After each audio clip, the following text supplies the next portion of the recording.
English story. This story is about the cloud dragon. Here we go. In the dark lands of the witches and the trolls, there lived a long time ago the most terrible dragon that had ever existed. His magic powers enabled him to take on cloud form, so he could move as fast as the wind.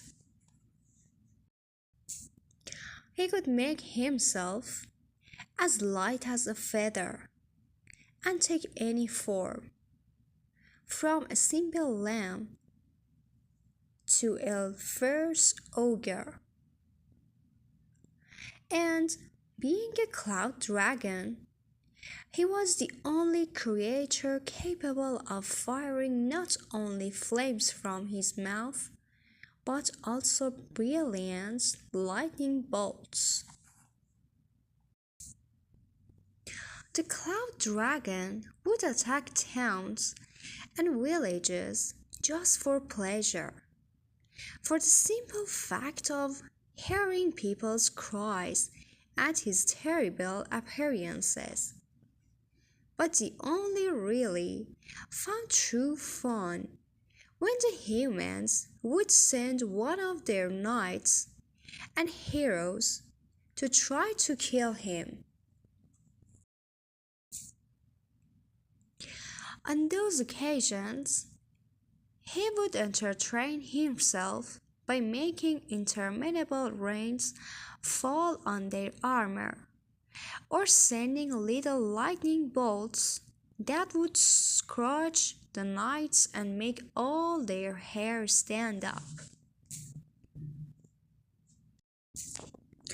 Then he could transform himself into a dense fog, and the knight, unable to see anything around himself, wasn't even aware that the cloud he was in was rising and starting to fly. And after playing with the knights in the air for a good while, by which point the knight would be completely dizzy, the dragon would return to his natural form, leaving the poor hero floating in mid-air.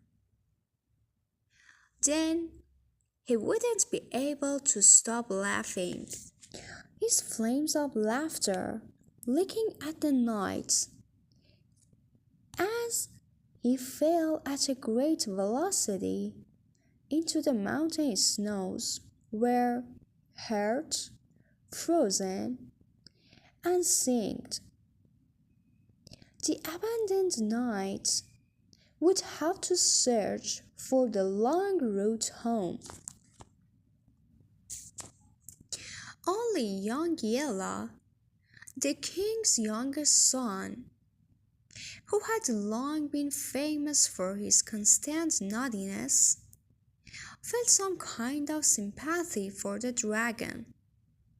Something inside told him that there couldn't be anyone who was really as bad as that, and, as had happened to him from an early age, the dragon would be able to learn to behave well. So, when he went in search of the dragon, he did so without shield or armor, totally unarmed, ready to find out what it was that made the dragon behave as he did.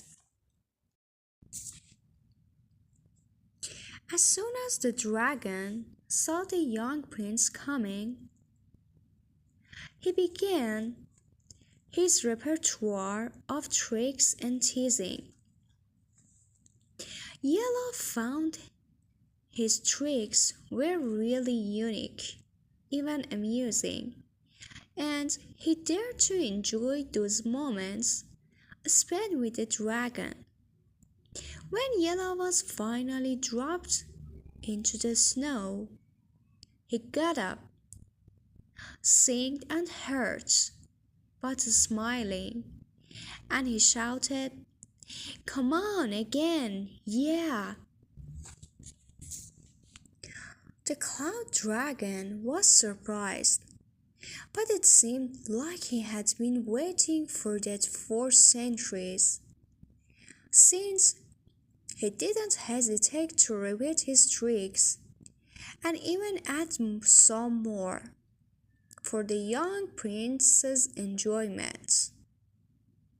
The dragon was having such fun that he began taking special care with his playmates, to the point that when they stopped to rest a while, they did it together, smiling like two good friends.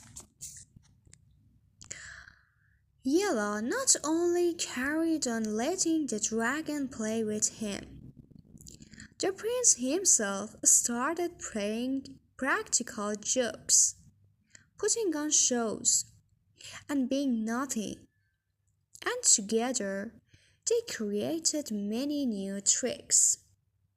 Finally, Yella got to know the dragon's family, only to learn that, despite being hundreds of years old, the dragon was no more than a child, an enormous kid waiting to be naughty and have fun.